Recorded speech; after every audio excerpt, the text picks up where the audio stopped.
नमस्कार, मैं हूं श्रीकांत प्रजापति और आप सभी दर्शकों को सबसे पहले नए साल की बहुत बहुत बधाई। एक नजर डाल लेते हैं आज की सुर्खियों पर।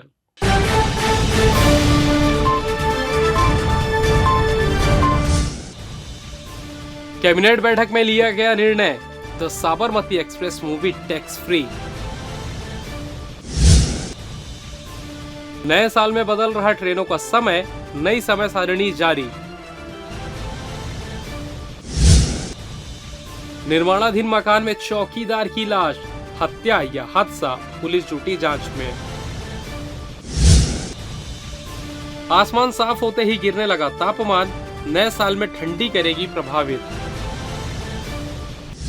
तो ये थी सुर्खियां, अब खबरें विस्तार से। मुख्यमंत्री विष्णुदेव साय की अध्यक्षता में मंत्रालय महानदी भवन में आयोजित कैबिनेट की बैठक में महत्वपूर्ण निर्णय लिए गए, जिसमें मंत्रिपरिषद द्वारा चतुर राज्य वित्त आयोग की अनुशंसाओं पर शासन की एक्शन टेकन रिपोर्ट को विधानसभा के पटल पर रखने का निर्णय लिया गया।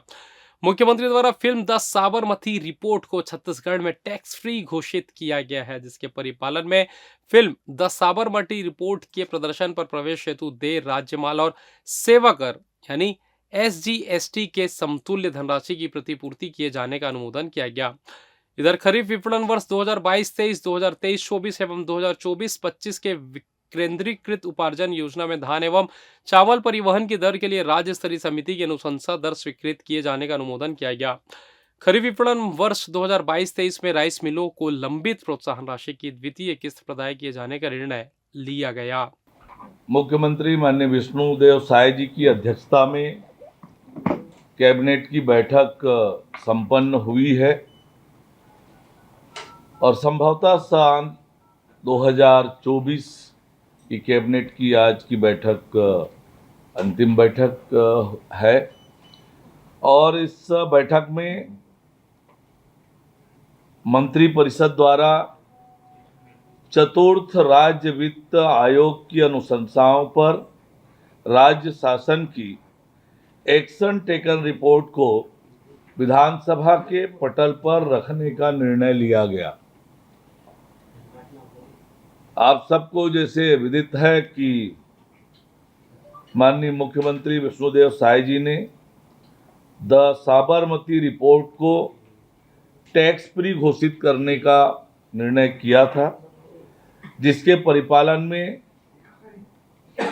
फिल्म द साबरमती रिपोर्ट के प्रदर्शन पर प्रवेश हेतु देय राज्य माल और सेवा कर स्टेट GST के समतुल्य धनराशि की प्रतिपूर्ति किए जाने का अनुमोदन आज की बैठक में मंत्रिपरिषद ने किया है।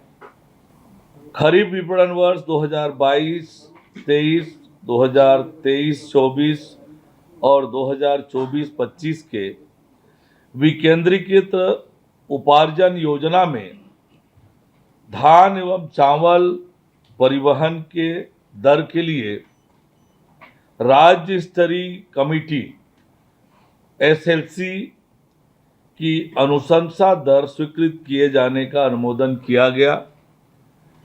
भारत सरकार परिवहन के लिए एक निश्चित राशि देती है और वास्तविक जो व्यय है उसका आकलन राज्य स्तरीय कमेटी करती है SLC। तो जो डिफरेंस की राशि है वो राज्य सरकार परिवहनकर्ताओं को भुगतान करती है। तो वो 2022-23, 23-24, 24-25 के लिए जो अनुशंसा की है राज्य स्तरीय समिति ने, उस दर से भुगतान करने का अनुमोदन मंत्रिपरिषद ने किया है। एक और महत्वपूर्ण निर्णय मंत्रिपरिषद ने लिया है। खरीफ विपणन वर्ष 2022-23 में राइस मिलरों को लंबित प्रोत्साहन राशि की द्वितीय किस्त प्रदान करने का निर्णय लिया गया है।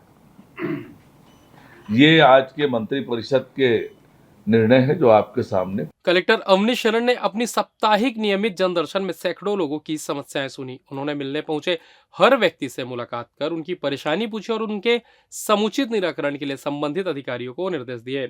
जनदर्शन में तखतपुर विकासखंड ग्राम खोरामार के ग्रामीणों ने गांव के जानवरों के निस्तारी के लिए बने गोचर पर अवैध कब्जा और पेड़ों की कटाई पर अवैध निर्माण की शिकायत कलेक्टर से की। बिला विकासखंड के ग्राम तिलसरा की भाग्य लक्ष्मी स्व सहायता समूह की महिलाओं ने कूड़ा कचरा एकत्र करने के लिए रिक्शा दिलाने एवं मजदूरी भुगतान नहीं मिलने की शिकायत कलेक्टर से की है। इधर मस्तूरी निवासी वृद्ध किसान धनऊ ने सीमांकन करवाने कलेक्टर को आवेदन सौंपा। सिरगिट्टी निवासी मजदूर अनुराधा प्रसाद वर्मा द्वारा पुत्र के इलाज हेतु सहायता राशि दिलाने की गुहार लगाई। मस्तूरी के ग्राम चौहा निवासी रंग बहार द्वारा प्रधानमंत्री आवास योजना के तहत आवास योजना का लाभ दिलाने के लिए आवेदन सौंपा, तो वहीं कलेक्टर ने आवेदन जिला पंचायत को भेज दिया है। इधर कोटा विकासखंड के ग्राम लिटिया के पंचों द्वारा तत्कालीन ग्राम सरपंच दुलेश्वरी निताम द्वारा शासकीय कार्यों के लिए आय समारोह में मुख्यमंत्री आंतरिक विद्युतीकरण की प्रथम किस्त एवं मुख्यमंत्री समग्र योजना की प्रथम किस्त की राशि का आहरण कर कामों को शुरू नहीं करने की शिकायत कलेक्टर से की गई है।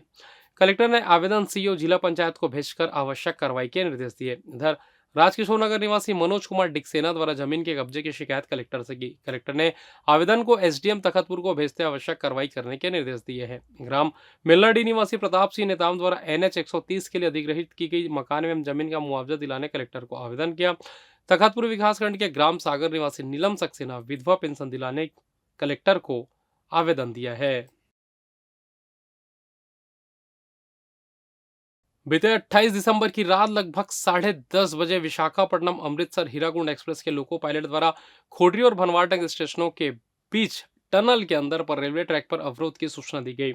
इस घटना में टनल के नाली का स्लैब रेल लाइन पर रखे जाने की पुष्टि हुई। घटना की सूचना मिलती रेलवे की टीम द्वारा घटना की जगह पर पहुंचकर ट्रैक का निरीक्षण कर यातायात बहाली के लिए यथोचित कदम उठाते हुए ट्रैक को फिट किया गया।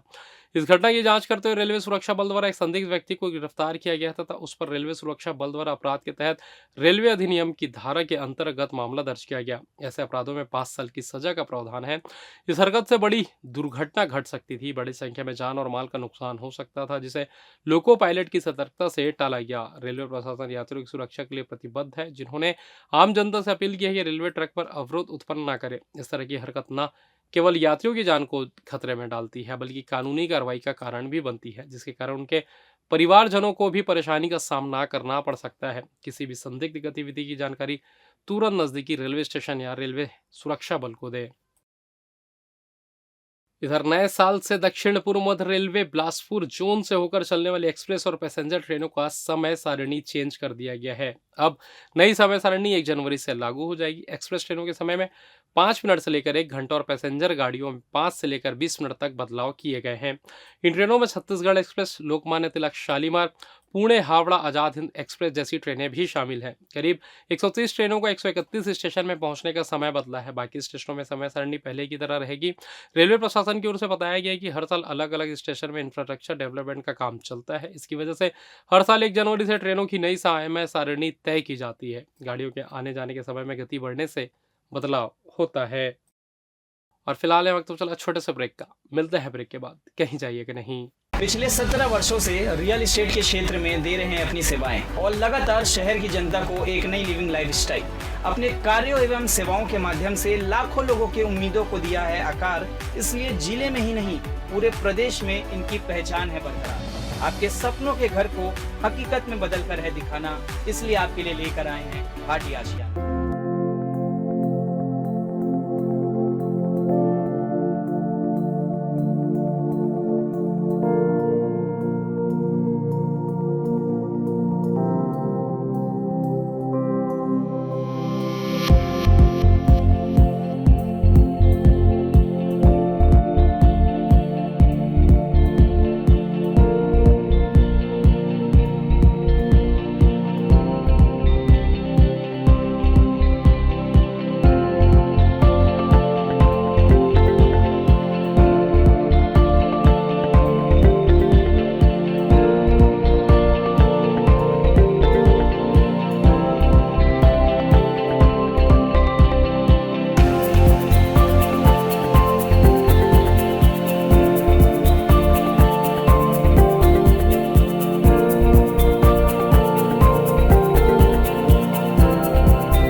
ब्रेक के बाद आप सभी का स्वागत है। ये बढ़ता है अगली खबर की ओर।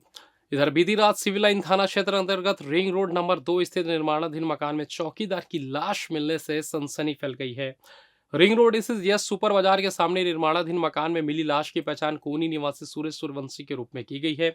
मिली जानकारी के अनुसार सोमवार देर रात सिविल लाइन पुलिस को सूचना मिली कि यस सुपर बाजार के सामने शुभम निगम के निर्माणाधीन मकान के नीचे किसी की लाश पड़ी हुई है, जिस पर पुलिस मौके पर पहुंची, जहां उन्होंने देखा कि मकान में पिछले 1 महीने से चौकीदारी का काम कर रहे सुरेश सूर्यवंशी की लाश पड़ी हुई है, जिसके सिर में चोट के निशान भी दिखाई दे रहे हैं। इधर इस मामले में सिविल लाइन पुलिस ने मृतक की डेड बॉडी का पंचनामा कर शव को पीएम के लिए हॉस्पिटल भेज दिया। वहीं घटना की सूचना परिजनों को भी दे दी गई है। वहीं पुलिस ने मामला दर्ज कर जांच शुरू की है। मामले में पीएम रिपोर्ट के आधार पर जांच की गति मिलने की बात कही जा रही है। रिंग रोड 2 यस सुपर बाजार के सामने एक निर्माणाधीन मकान है।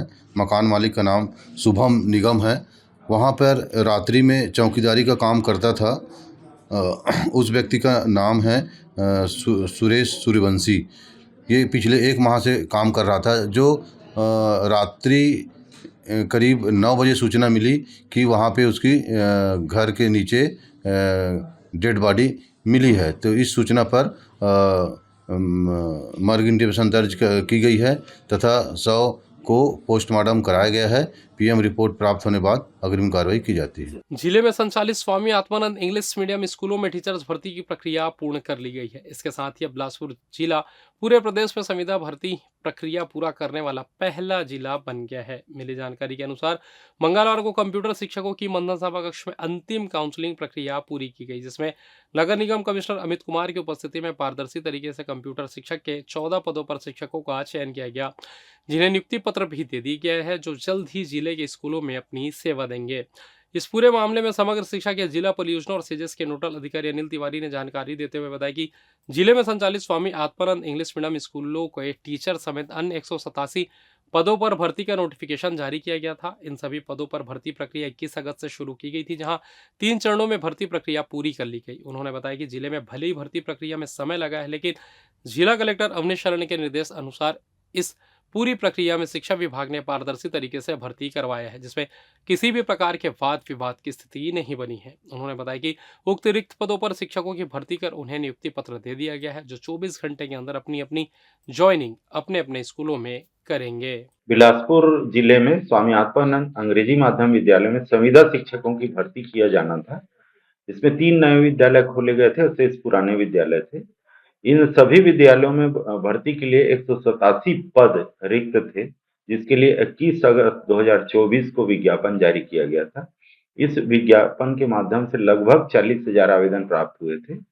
इन आवेदनों की छंटनी करते हुए कुल 187 पदों के विरुद्ध शिक्षकों के 134 पद प्रथम चरण में, दूसरे चरण में 20 पद और तीसरे चरण में आज कंप्यूटर शिक्षक के 14 पदों पर कुल मिलाकर के 168 पदों में भर्ती की गई और अधिकांश विद्यालयों में सभी शिक्षक आज की तिथि में ज्वाइनिंग के लिए पहुंच रहे हैं। तो वो सभी शिक्षक अपना अध्यापन कार्य भी प्रारंभ कर दिए हैं। इस प्रकार 21 अगस्त को जो विज्ञापन जारी किया गया था, दिसंबर माह में भर्ती की प्रक्रिया पूर्ण कर ली गई है और छत्तीसगढ़ प्रदेश में बिलासपुर ऐसा पहला जिला है जिसने संविदा नियुक्ति की प्रक्रिया को विधिवत पूर्ण किया है। माननीय कलेक्टर साहब के निर्देश, जिला प्रशासन और किसी प्रकार की शिकायत इसमें अभी तक नहीं मिली है और पारदर्शितापूर्ण काउंसलिंग के माध्यम से सभी को स्कूल आवंटित कर दिया गया। छत्तीसगढ़ विद्युत वितरण कंपनी द्वारा इस बार शहर वासियों के साथ साथ ग्रामीण क्षेत्रों में निर्भित बिजली सप्लाई के लिए कमर कस ली है, ताकि नए साल में आम जनता के न्यू ईयर में होने वाले विभिन्न कार्यक्रम के दौरान रोड़ा ना बन सके। इसके लिए मैदानी अमले को तैनात कर दिया गया है, जो शिकायत के बाद मौके पर पहुंच त्वरित कार्रवाई करेगी।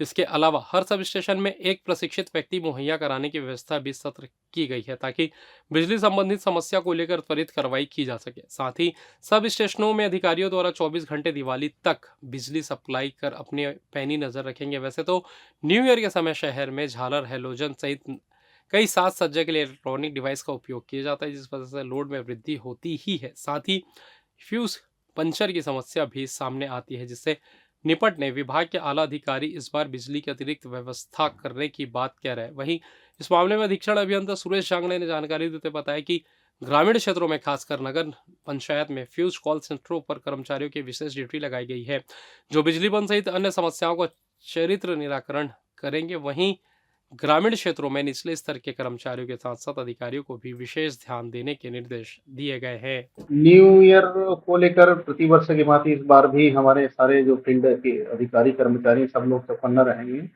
और अलग अलग टीम बनाई गई है। इसमें नए साल के जो जश्न है उसमें किसी प्रकार का लाइट के कारण से व्यवधान न हो और जहाँ पर भी ऐसा व्यवधान उत्पन्न होती है त्वरित कार्यवाही करके बिजली सप्लाई को निर्बाध विद्युत आपूर्ति करें, इसके लिए सभी को निर्देशित किया गया है। बिलासपुर में एक बार फिर ठंड लौटने लगी है। पश्चिमी विक्षोभ का असर खत्म होते ही अधिकतम तापमान में कुछ बढ़ोतरी दर्ज की गई है। वहीं रात का पारा लुढ़कने लगा है। सोमवार की रात न्यूनतम तापमान 17.4 डिग्री सेल्सियस दर्ज किया गया, जिसके चलते अब ठंड महसूस होने लगी है। मौसम विभाग ने आने वाले दिनों में तापमान में गिरावट होने के साथ ही ठंड बढ़ने की संभावना जताई है। मौसम विशेषज्ञ का कहना है कि हवा की दिशा में हुए परिवर्तन के चलते ठंड में और इजाफा होने की संभावना है। नए साल की रात खास तौर पर सर्द रहेगी। मौसम विभाग ने अनुमान लगाया कि इस दौरान न्यूनतम तापमान 5 से 8 डिग्री सेल्सियस तक गिर जाएगा। 2 जनवरी तक बिलासपुर समेत प्रदेश के अधिकांश भाग में न्यूनतम तापमान में 4 से 6 डिग्री तापमान में गिरावट आएगी। उत्तर छत्तीसगढ़ में 1 जनवरी से कुछ जगह में शीतलहर चल सकती है। और फिलहाल इस बुलेटिन में बस इतना ही। मुझे दीजिए इजाजत, फिर होगी आपसे मुलाकात। तब तक देखते रहिए BCC न्यूज़। नमस्कार।